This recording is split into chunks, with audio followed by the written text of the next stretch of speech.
So hello and welcome everyone to this new video in all about football. And before starting this video, I just have a simple question. What do you think is the biggest challenge in a football coach's life? Well, as answers, there must be, of course, the three-peat by Real Madrid, the four in a row by Manchester City, then Barcelona's dream team, these kind of stuff. These are difficult. But in the current modern football, there are managers who just stick for 4 or 5 years, maximum 7 to 8 years. But today I will be talking about a manager who stood by his team for 27 years, got them from the lowest position to the top position, and in all that, managed each and every kind of player. Yes, I'm talking about one of the finest managers, if not arguably the greatest manager in football career. It is Sir Alex Ferguson, and in today's video, we'll be discussing about Sir Alex Ferguson and his career.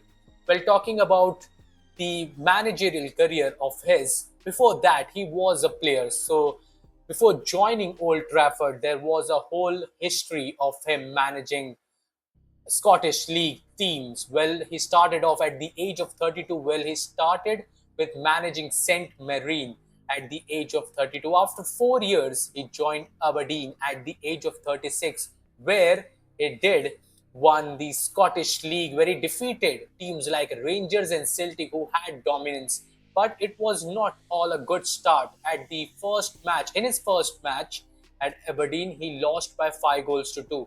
Of course, he thought that it will be an easy match considering it was the Scottish League, but that wasn't the case. He lost by 5 goals to 2 against a team, and that is when he realized that it is not the tactics that is of the utmost importance. Well, it is the communication with the player and the fear the player has for the coach, because there must be a slight fear so that the players listen to the coach. And that is how he evolved, and then he won the Scottish League with Aberdeen. And his greatest feat at Aberdeen is defeating Real Madrid in the European Cup Winners' Cup finals and winning that trophy. Well, after that, Manchester United did have their eyes on Sir Alex Ferguson, but before that, he had a brief stint at the Scotland national team where he failed to qualify for the World Cup and then he left. But after that, Manchester United came calling. Well, it was in November 1996 where Manchester United first signed Sir Alex Ferguson. At that time, he wasn't renowned as Sir, he was just Alex Ferguson or Fergie, and he replaced Atkinson at Manchester United. Well, the Red Devils didn't win a single trophy in the last 20 years. I mean, not major trophies. I mean, major trophies, of course, in the last 20 years. And that is when they called Sir Alex Ferguson, because with the way that he had worked with Aberdeen and the miracles he created, it looked like a viable option. And then they brought Sir Alex Ferguson, and he started managing Manchester United. Well, the last time Manchester United did win a major trophy, it was under Matt Busby 20 years ago. But after that, it was a low performance by Manchester United. So when he was signed in November 1986, people thought that he would instantly make a great start by Manchester United and they would win titles, but that wasn't the case. In his first 3 seasons, in in his first season, it was a 11th position finish for Manchester United. Not that of a great position, but considering it was his first season, fans let it go. In the second season, he did manage to reach the second position, 9 points behind league leaders Liverpool. But in that season as well, they failed to clinch the title. But in the third season, things got a bit worse as they fell down to 11th position again. And that is when fans started bashing him. Well, the chairman had differing opinions, and that is when Manchester United didn't get him out or didn't let him leave. And with that, he started slowly growing Manchester United. Well, talking about his stint at Manchester United, things, as I mentioned, didn't start to click right away. Well, in his third season, when the fans were bashing him and he was in the 11th position, they were in the FA Cup, and that is when they faced Nottingham Forest, where they had to win the game, or Sir Alex Ferguson could have been told to leave the club. Well, in that game, they scraped a 1-0 win, and then they went on to the finals and defeated Crystal Palace as well in the FA Cup. That is when people realized that he might be a good choice. But the main victory came against Barcelona's dream team, Johan Cruyff's Barcelona. And when they won the European Cup, Winners' Cup, 2-1, that is when people realized this might be a positive sign. This might be a start of something special. Well, in his sixth season, it wasn't as expected. Of course, they did better in the domestic performances were better. They finished sixth. They even defeated Cruyff's dream team 2-1, but which was their first European trophy. But in the sixth season, they faced issues in finishing. They wanted someone who could finish those chances, and what better way to sign a player who scored goals for fun in Leeds, who was one of the finest players in the Premier League at that time. That means at the sixth season of Sir Alex Ferguson. So in his seventh season, he signed Eric Cantona, and he was the catalyst for Manchester United to win the 93 and 94 league. That means the Premier League. But talking about that, in the 93 season, where the FA had started Premier League and it was a blank slate, so any team could come in and make history by becoming the first team to win the Premier League.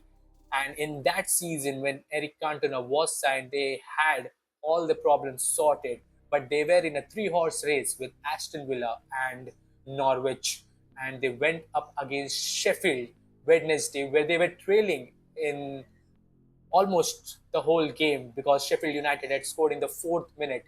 But it was Steve Bruce who scored two late goals and propelled Manchester United to their first Premier League and the first Premier League in usual as well.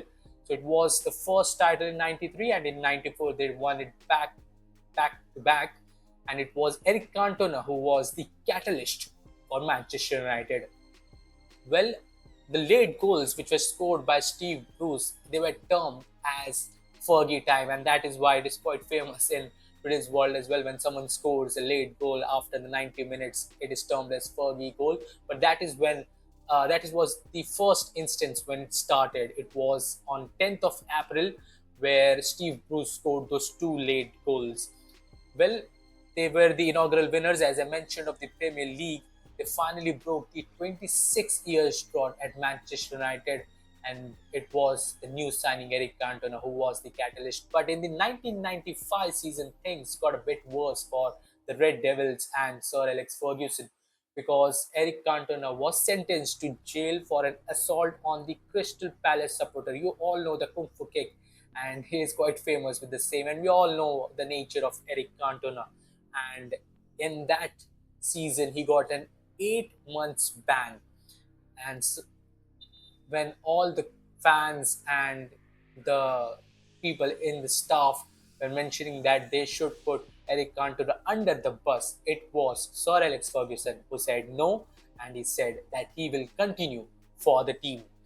Well, Man United did win trophyless that season, even though they brought Andy Cole to solve their finishing problems, considering Cantona was suspended, but he couldn't do a decent job. Well, he did a decent job, but it was not enough at Manchester United standards. It was not enough to compete in the Premier League, to finish and to be crowned the Premier League winners. But along with the same, when they went trophyless and these things happened, there was a class of 92 who had players like David Beckham, Paul Scholes, Ryan Giggs. Although Ryan Giggs was making names for himself, he was one of the best and bright promising players of England. But the class of 92 consisted of players like David Beckham, Gary Neville, Scholes, Phil Neville, Ryan Giggs, etc. And well, there were challenges, of course. And one of the reasons why Sir Alex Ferguson is called the GOAT of managers is that he faced challenges, he faced adversities with the mentality of a winner. Well, the first challenge was in 1996 when Arsene Wenger was signed for Arsenal in 1996, and Cantona had retired at the age of 30. So Man United faced that problem, Cantona felt that he was being exploited by the United merchandise, and that is the reason he left. He retired from football. So after Cantona, there were two main men who on whom Sir Alex Ferguson relied the most. It was David Beckham and it was Roy Keane. Roy Keane had all the abilities to become a leader, and David Beckham, as we all know, he was deadly with his balls, with his dead balls and everything, his crosses, his corners. We all know. We all know. I don't need to define that. So in 1997, when Leeds United broke United's 7-month unbeaten record, in the same game, Roy Keane got injured, and he was injured by Alfie Haaland. Yes, the father of Erling Haaland, and he injured Roy Keane. Well, there is a whole different story of them and how Roy Keane got his revenge, which will be talked further. But in that season, even though Roy Keane was injured, Manchester United did a pretty decent job till Christmas, till the New Year. But after New Year, since Arsene Wenger was at Arsenal, Arsenal completely changed in the new year. They didn't even get defeated in any of the games in the league and eventually topped the league and secured and were crowned champions. There were on and off pitch rivalries as well. Arsenal snatched 3 league titles from the 8 available. And of course, they made that history as well in the 2004 when they went invincible. But coming back to Manchester United, it was not the season they were expecting. It was a disappointing season. So in the 1998-99 season, which is considered one of the finest seasons in footballing history, but in terms of Manchester United history, it is the greatest season the team had ever experienced, and it was all due to Sir Alex Ferguson. Well, they faced adversities in the previous season, considering it was Arsenal who made all the headlines, which Manchester United didn't like. So in 1998-99 season, Sir Alex Ferguson signed two players, Jaap Stam, the Dutch defender, and York. So these two players were signed by Sir Alex Ferguson. Well, and both of them performed quite well. Well, if we talk about the 1998-99 season of Manchester United, if we talk about the team, it was Schmeichel in goal, who was too good.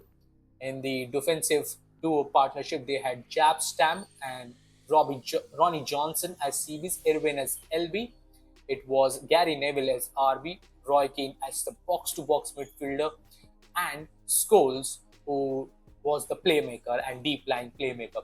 On the right hand side, they had David Beckham to put on those balls inside for Cole and York, who were up front. On the left hand side, they had Ryan Giggs, who was one of the most brightest players in English history at that time and was considered one of the finest. In his flair, his dribbling was top notch.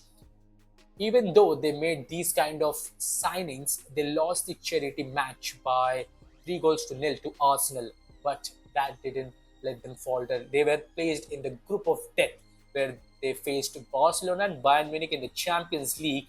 They managed to get 4 draws and 2 wins and managed to go through to the knockout stages. They topped the league and won by just a point against Arsenal in the 1998-99 season. The FA Cup semi-final, however, was quite legendary because it finished 0-0 and a replay match was to be played where Roy Keane got sent off, but Bergkamp missed his penalty. Even though he didn't miss it, it was Schmeichel's heroics that saved the penalty. Then Giggs scored one of the most beautiful and solo goals and then did the jersey removal with his hairs being shown. So there they won the FA Cup. But coming to the Champions League, the journey in the Champions League was not that easy. Well, they defeated Inter Milan 3-1 in quarterfinals. They won 4-3 versus Juventus in the semis, where in both the legs they found themselves trailing. But Giggs' goal in the first leg to equalize and Roy Keane, York and Cole's goals helped them to win the tie. Well, it was mainly due to Roy Keane, the performance of a captain. How do you define a captain? That is a performance. That was the performance of Roy Keane. Well, in the semis, Keane picked a yellow, so he didn't play the finals, and the finals was played in Barcelona against Bayern Munich, whom they had faced in the group stages. Well, Bayern Munich did manage to score early in the 6th minute with a free kick by Mario Basler, but in the 91st minute, It was Sheringham who equalized, and then the iconic Solskjaer scored the goal and made it 2-1 for Manchester United. Well, they did won the Champions League, and it was a dramatic season on in all fronts. But after that season, Alex Ferguson got the prefix Sir, and that is when people started calling him Sir Alex Ferguson, because being in the group of death, because being in the FA Cup in such a scenario where your captain gets sent off, and in those, even in those kind of adversities, they didn't fall back, and that is why Manchester United are such an interesting team. Even though this season isn't going that well, their last season wasn't going that well, this season as well, people are not expecting them to compete for the top 4 position, but they are a team who never back down. Well, talking about Sir Alex Ferguson, it is because of him they have got this mentality. But after the 1998-99 season, things weren't as smooth as it would have been and it should have been. It was the trouble after glory. Well, United did become the first English team to win a continental treble. The 1999-2000 season saw them lift the Premier League by 18 points and just 3 defeats throughout, but they lost to Real Madrid in the quarterfinals of the Champions League. In the 2000 and 2001 season, Sir Alex made signings of Veron and Van Nistelrooy. We all know the quality Van Nistelrooy brought to this team. And in that same season, in the 2000 and 2001 season, Roy Keane got his revenge on Alfie Haaland. Well, it was a revenge, but it was a career-ending injury as well to Alfie Haaland, and that is the reason why he got retired. Well, Sir Alex made the decision of retiring from management after that season, which of course he backtracked and managed the team till 2013. But in that season, with the way that the decisions were made, these kind of things, the 2001-2 season didn't go as well, as they lost the Premier League, League Cup, and FA Cup after selling Jap Stem. And Sir Alex Ferguson also regrets the decision of letting Jap Stam go. 2002-2003, they signed Rio Ferdinand as a replacement to Jap Stam, but the team started the season poorly, but they eventually turned the season around and won the Premier League. So this was the trouble after glory, not that much of a trouble, but for a team like Manchester United, when you win consecutive Premier Leagues, when you win the Champions League, when you have gone through a treble season, people expect more of you. People expect you to win the Champions League back to back. People expect you to win the Premier League. People expect you to win the league by huge margins. That wasn't the case, because the two main players that Sir Alex Ferguson had the most trust in, which were Roy Keane and David Beckham, they eventually fall out. They eventually had a fallout with Sir Alex Ferguson.